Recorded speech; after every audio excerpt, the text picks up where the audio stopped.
Welcome to Extraordinary Women, a podcast where everyday women talk about the extraordinary things they've achieved in their lives. With me, your host, Denise O'Brien. So welcome everybody to this month's edition of Extraordinary Women, my podcast aimed to promote women to do extraordinary things. My guest this month is Hannah Wrixon.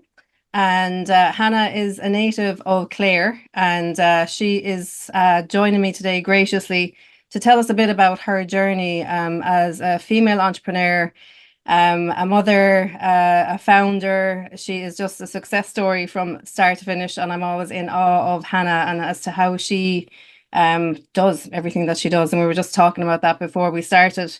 Hannah has started a new company as well, KELLA, which she's going to talk to us about. She's recently climbed Kilimanjaro. So we have a lot to talk about. So Hannah Wrixon, you are very, very welcome to our podcast. Thanks, Denise. So we were kind of chatting earlier about being busy now and, maybe taking holidays and things like that. So just talk to me about your life at the moment before we go back to where it all started. So what has you busy these days and where are you at right now? So I suppose just now I exited my last business in October 2023 and I went straight into a startup environment again, which I love. So I'm just in the thick of startup environment, all of the scrapping that's involved in that, between getting the business off the ground, making sure our customers are identified, making sure there's a market for what we're thinking, making sure that our tech is working, making sure that our funding's in place, so there's a lot of balls in the air at the moment. And, working through the summer with two teenagers who are loving an absent mother because they get to spend all day on their devices isn't ideal for the guilt either. Oh dear. Okay. So we have a little bit of mom guilt. We might talk about the burden that comes, I think, at times with women in business and motherhood and all that kind of stuff. But let's just talk about your new business for now. Do you want to tell our listeners what that's about and who it's for? Sure. And yeah, so I suppose a bit of background to that was when I came out of the last business, I was in a good position. It was my third exit, and it was a really nice time in my life. Start thinking about how I could possibly give back. I've been very supported over the years through different networks. I'm a lead on Going for Growth and Back to Business for Paula Fitzsimons. I've also been a mentor through EI, and through all of those experiences, I suppose I recognized that there was an issue.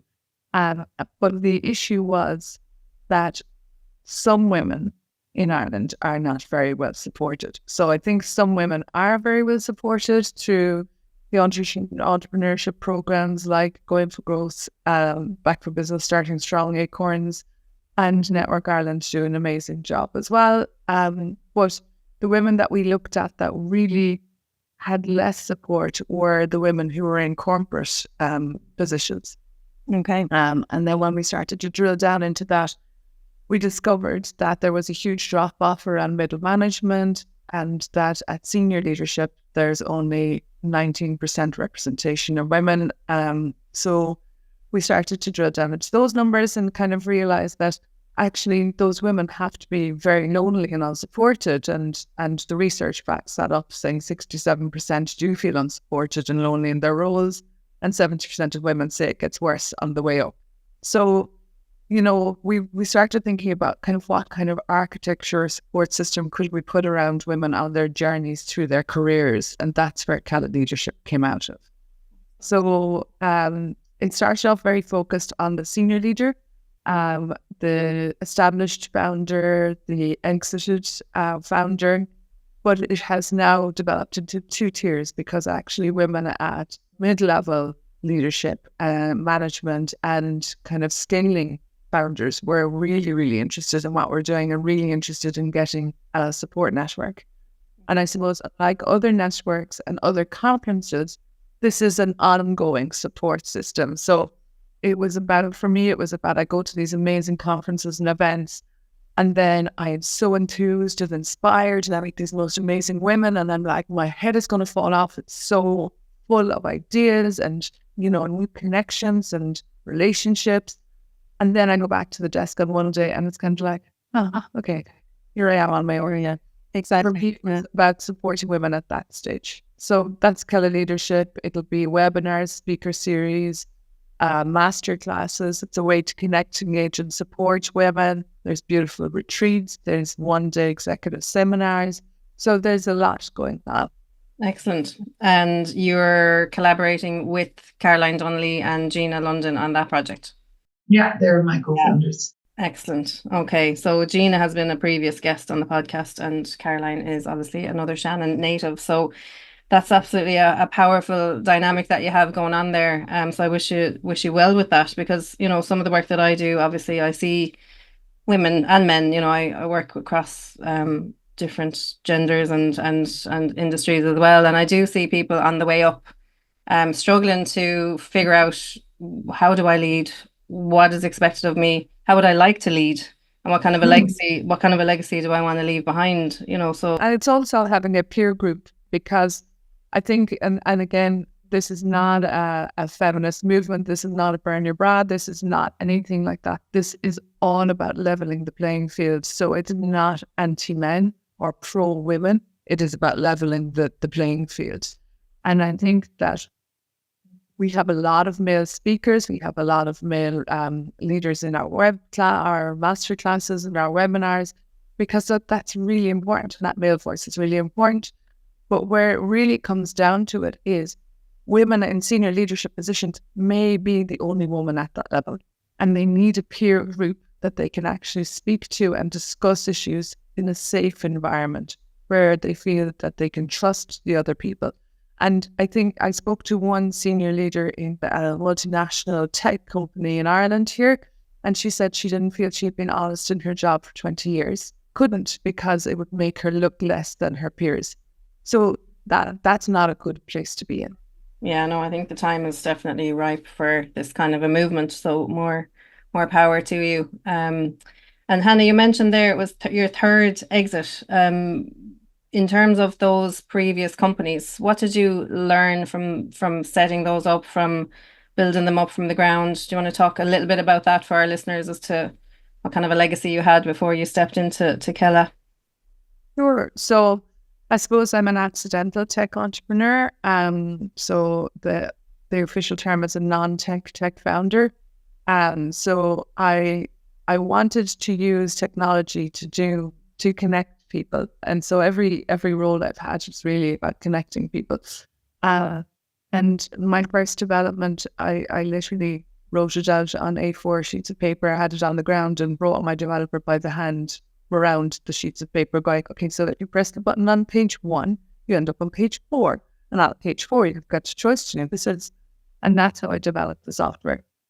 So I think the first thing would be to be not afraid of what you don't know. If you are very clear about your vision, and very clear about what you want to happen, or what you want your business to do, and how you want to support people, you can bring people in to tell you the how.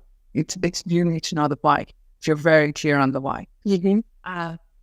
So I suppose that's the first thing. The second thing is that it doesn't get any easier to have a startup. They're hard. Like, startups are hard. But what it does get is faster, because every problem I'm meeting, I've already met it. Like, it's like, bring it. I can deal with this, no problem. And I always think that, again, if you know your why and you know where you want to go, there's no straight line. There doesn't have to be. There can be an up and under, around, over. You'll get there if you're very, very focused. And what is it about the startup dynamic that appeals to you, do you think? Oh, the uncertainty, the risk, the adrenaline, the absolute. It's nuts. So, there's absolutely, from day to day, your day is different.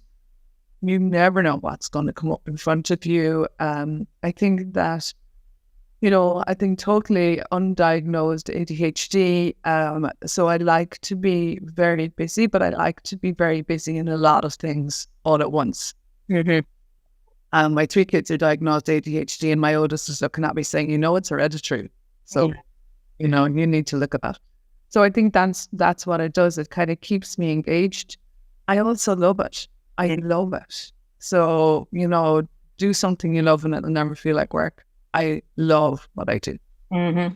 And what kind of skills do you think you've developed over the years? If you look back to say, when you were, I presume you were probably in your 20s when you started out in your career.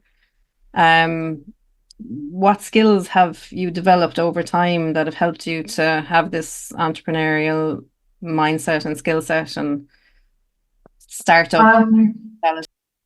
Like everyone that you can talk to would probably say resilience, like resilience. And I think that's a very overused word in this space. I think you have to have a sense of humor. You have to laugh at things. You have to not take yourself too seriously. You have to not take things personally. It's not personal if something doesn't work. It's just business. You have to let things go. You have to not hold on to what happened yesterday and keep looking forward and move on to what's happening today or next week. I think everything that happens in your past, makes you stronger if you let it. And if you use the lessons from the past, you will move forward. But if you try to dissect them and you stay there in that moment, then that's a very stagnant place to be. So I think always learning. I think you're never the smartest person, you should always assume that someone else knows something that you don't know. And every conversation, every opportunity, every interaction is a learning opportunity. So it's very important.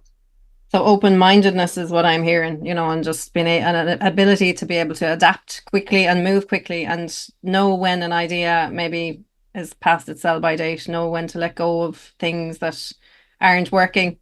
Have you had one of the articles I wrote recently was just about the power of failure, and learning from so-called failed ideas. Have you had any learnings like that over the years where you've maybe had a project up and running and decided, actually, I'm going to let this go? Or you had so many times, about 3 times a week.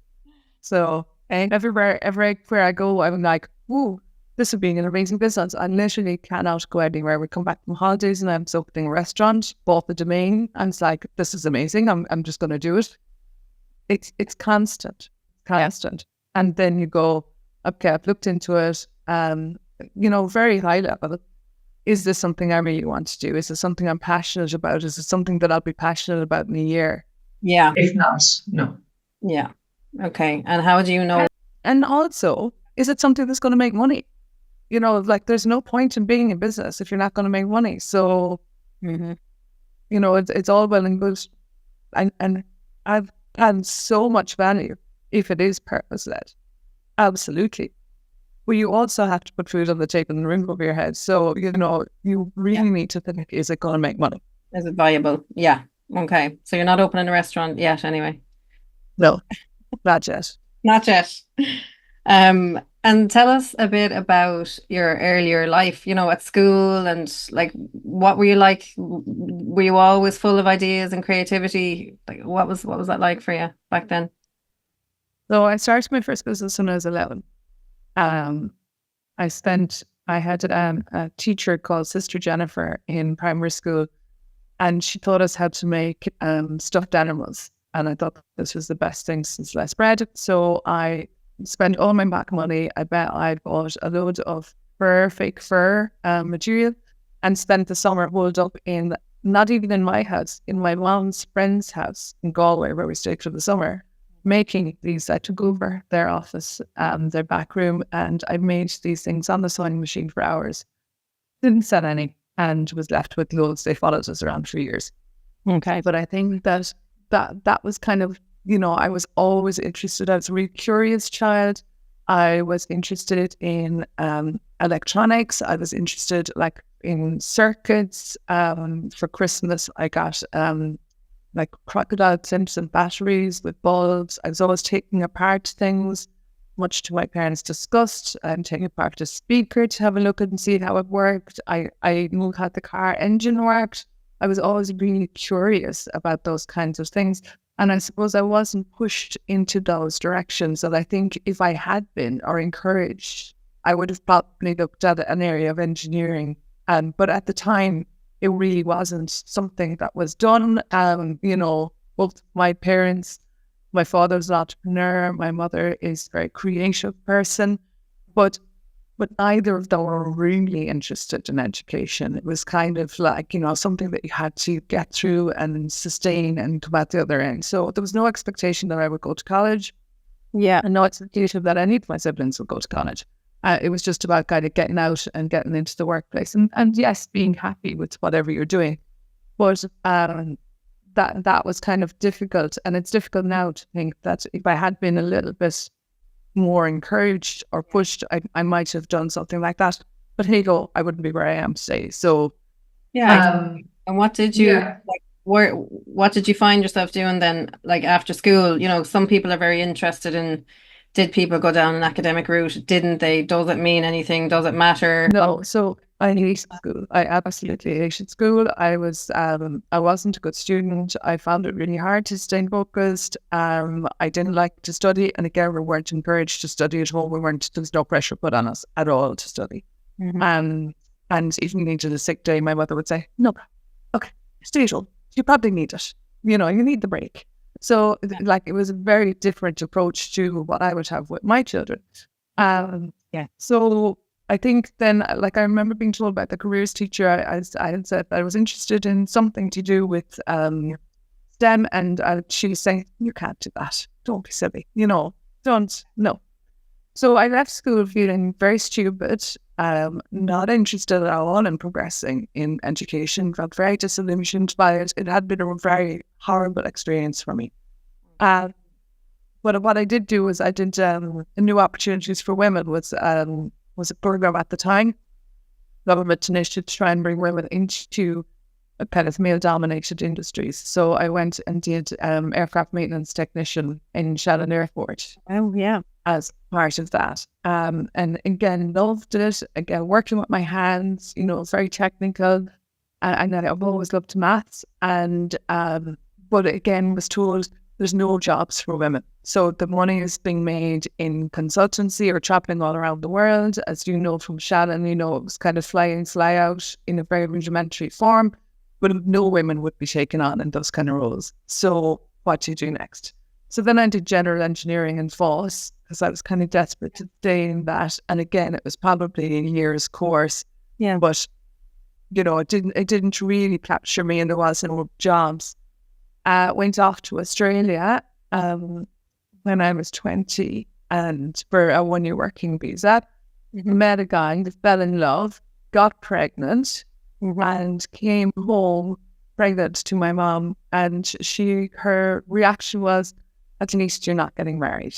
So it's a very different way of being in the world, in my mom's world, which was great because, she was so delighted and very supportive with Callum. And then I went back to Australia when he was 10 months old because I felt at the time in 1998, I didn't want to be a single parent in Ireland. I thought society, I didn't want to be, pigeonholed. And I felt that I had been a lot already, and I didn't want to kind of give people another excuse to look at me in a different light. So I went back to Australia, which, in hindsight was very brave, crazy, left my support system, went back with Greg, separated from Greg. So then I was a single parent in Australia. Okay. And I decided at that point to go back to study. So I went back because it was easier than having a full-time job with him. I felt that's more available to him. So I went back to study human resources, business administration, and marketing through TAFE. So if you've ever watched Home and Away, you've heard of TAFE. It's would have been the equivalent of kind of the technical institutes here.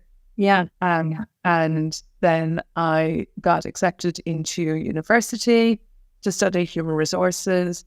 Very excited about that. But then I had also, there was a lot of stuff going on in my personal life, and I decided to return to Ireland when Callum was around 4.5. So dropped out of university and came back to Ireland. So it was a difficult decision to make, but it was the right one. Yeah, I know. Yeah, so part of my story would be similar as well to that. And going back then I went back as a mature student, with a child, with a mortgage, to study eventually. Did you go back into studies at any stage in your career time back in Ireland? So in 2022, I went back. In 2019, I started a master's in LIT. I was exempted onto a master's program based on my experience. But again, within a couple of months, I was kind of going, I'm doing all this stuff in my job. I don't need to do this for a piece of paper. It really didn't make sense to me to kind of dedicate that amount of time for a piece of paper. And it was an internal battle with myself that I didn't feel good enough if I didn't have a piece of paper. So I had to have a really big chat with myself at that point and go, you have the skills. Yeah. Because you don't need the piece of paper doesn't actually make a difference. No one is checking that except you. But what I did do then is in 2022, I went and did something I really wanted to do, which was the professional diploma in strategic leadership, which was level 9 in UL. And I loved that. And I really came out of it going, I've got this. I know what I do. And then I went and did, in 2023, I did my diploma in corporate governance. Again, something I'm really interested in, and something that I felt, I can add value here by sitting on boards, and that would be an interesting. So education is really important. I've always studied all through the years. I've kind of done, diplomas here, diplomas there. I'm really interested in learning, but it's just I never got the degree. Yeah, but you've taken a very practical stance though, and you've got accreditations and qualifications and masters and all kinds of diplomas that you're actually putting into use, and so absolutely. And I think that comes back to my value as well about if you know where you want to go, there's lots of different ways to get there. And for me, that's been my case in my relationship with education. Yeah, absolutely. And in terms of prioritization and trying to manage everything, you mentioned at the start teenage children, being at home, and maybe you're gone away a little bit. Like because it is an important discussion to have, around balancing things and maybe sacrifices you've had to make. I don't know. Like, have you any thoughts on that? Like, how do you make that work? What do women? Yeah, look, there's no magic bullet. There's no one size fits all. Everybody's individual. And I've always said to parents who ask me for advice, I've said, don't ever ask other parents for advice. Just do whatever you want to do. I think it's really important, because once you invite people into that conversation in your personal life, they feel like they can give you their opinion, and their opinion doesn't always match your opinion. So I think it's really important, again, to know what you want to do.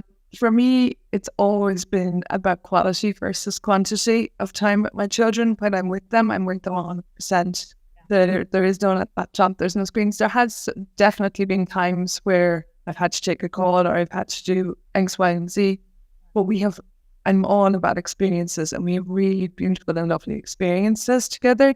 So that they know, and in their corner, they know if there's a problem, I'm here, and we have fun, we have to crack. So yeah, create relationships and really exciting things like that. So to give you an example, last year I was at a conference in Madrid.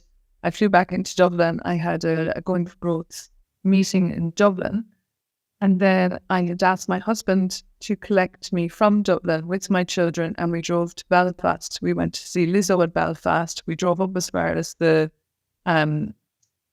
Giant's Causeway. We did the Giant's Causeway, and then we did Sam Fender in Dublin on the way down. We were gone for 3 days, 4 days, 3 nights. They're still talking about it. Like, I can't believe we went to 2 concerts in 1 weekend. Like, that's mental. And it's that kind of stuff that, like getting down to their level, having that chat about FIFA, even though I have no interest in what's happening in football or anything like that. But, my 16-year-old really does. That's his passion. So let's have that conversation. I've had to learn the offside rule for him in order to have this conversation. Figure that one out. Eventually, it's a while. But I just think it's really important. So I always think it's quality versus quantity. And to be there, I work from home. I'm available to them. I've always made it one of my values is time, and one of my personal values. And time with them is very, very precious. So when they were smaller, we always walked to school and we walked home. We always had the chance, always eat together as a family. And it's gotten harder as they've gotten older, but that is a huge priority for us, that happens 3 to 4 times a week at least. There's no devices and everyone is engaged, and it is a really good time for just chatting and sharing information. Quality over quantity. I like that. And it sounds like you make efforts to be present with each other or for each other, and I think that improves the quality of those relationships then, even if the touch points aren't as frequent as you might like, but it's really making them count. Yeah. But if I spend more, and I do spend a good quantity of time with my children, but if we can make it really lovely, and then every day doesn't have to be Disneyland or, that's not real life, and there will be the rowers and who didn't do the dishwasher and put on a wash and all those kind of conversations as well. That's real life. It doesn't need to be Disneyland. But if he is there looking down and I spot it and I say, "You're all right, what's going on?" That's the secret sauce, that, and you don't notice those things if you don't spend the time.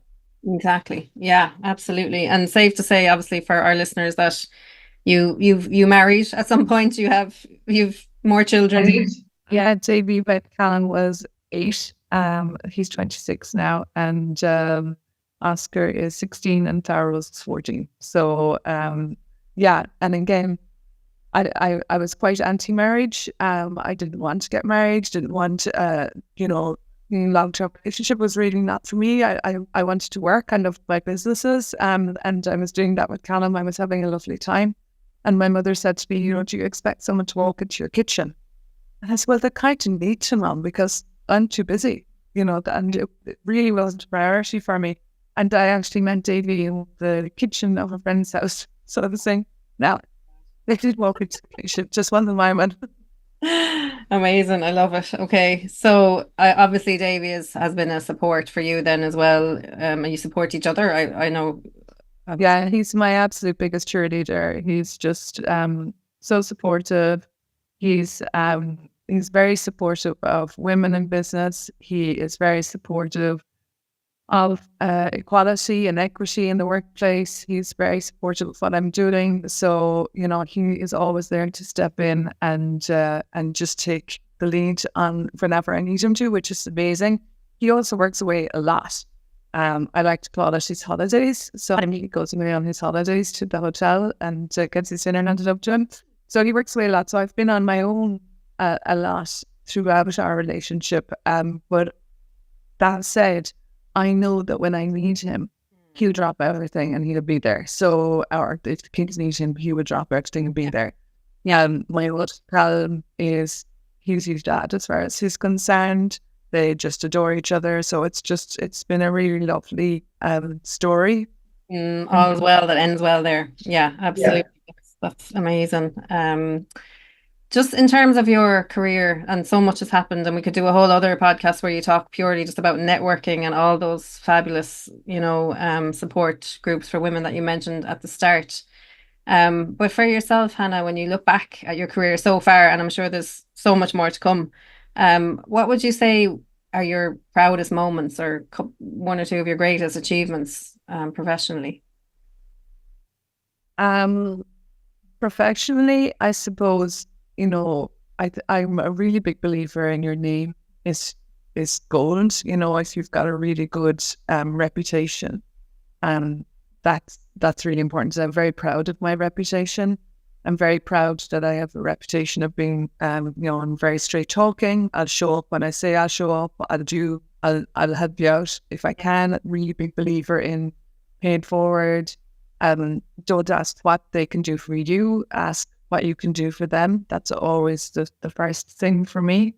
How can I help you? Who can I introduce you to? And I think that kind of has stood to me in all of my career, in that really strong belief that if I can connect you with someone that will help you out, I'm going to do that. So I think that for me, I'm really proud that I can say that people know that about me. I suppose there's other highlights. You know, I've won awards that I'm very proud of. I've made really good friends that are in the business community, and I feel like I can pick up the phone to a lot of people at this point, and they will help me out. Yeah. Yeah. So I think that's what I'm very proud of. And the recent climb then as well, Kilimanjaro, I mean, that's no easy feat. That was for charity, right? Yeah. So we raised for 3 children's charities, all about empowering education.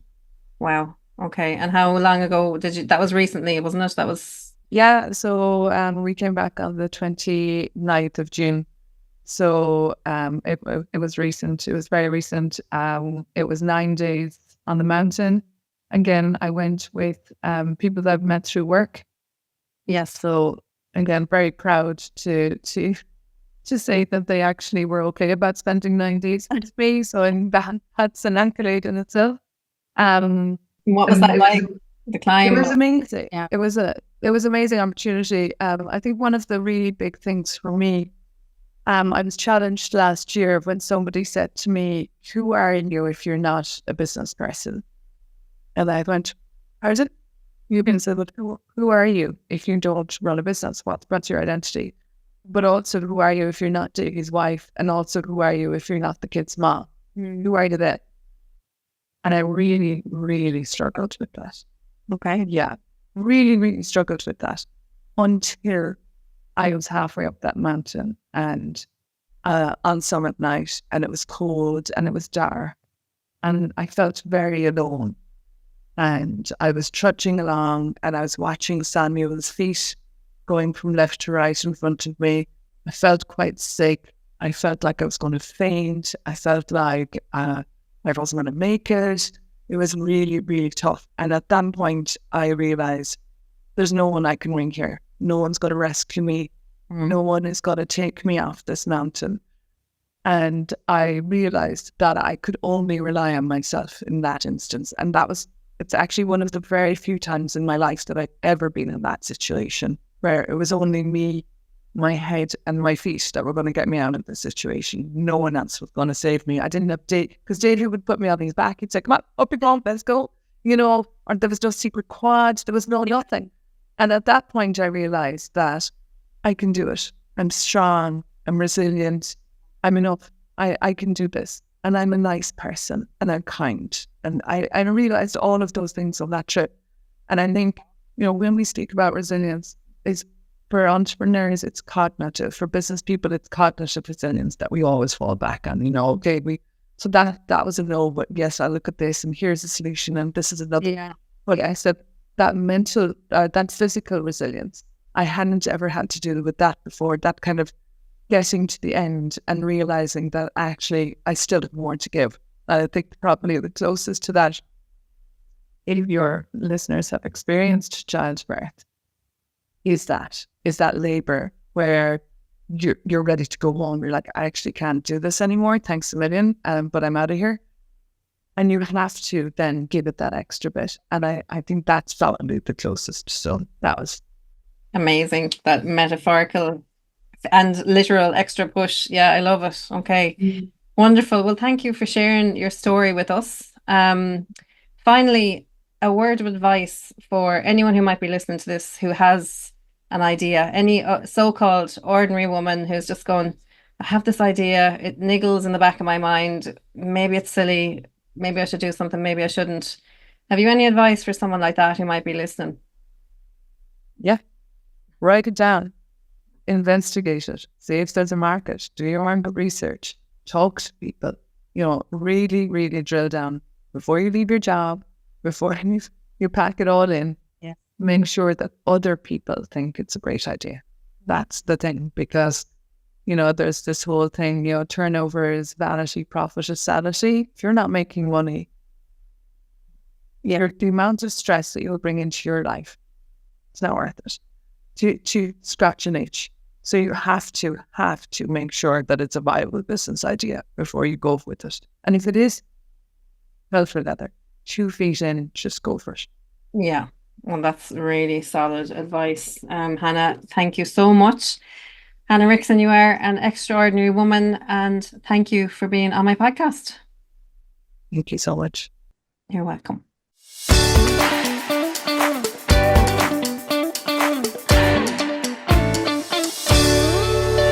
You've been listening to Extraordinary Women with Denise O'Brien and guests. Thank you for listening. If you'd like to get in touch, please contact me directly at denise@o'brienlearningsolutions.ie or check out my website www.o'brienlearningsolutions.ie, where you'll find more free resources and interesting articles. Thank you for listening. Please feel free to spread the word and get in touch if you are an extraordinary woman who would like to share her story.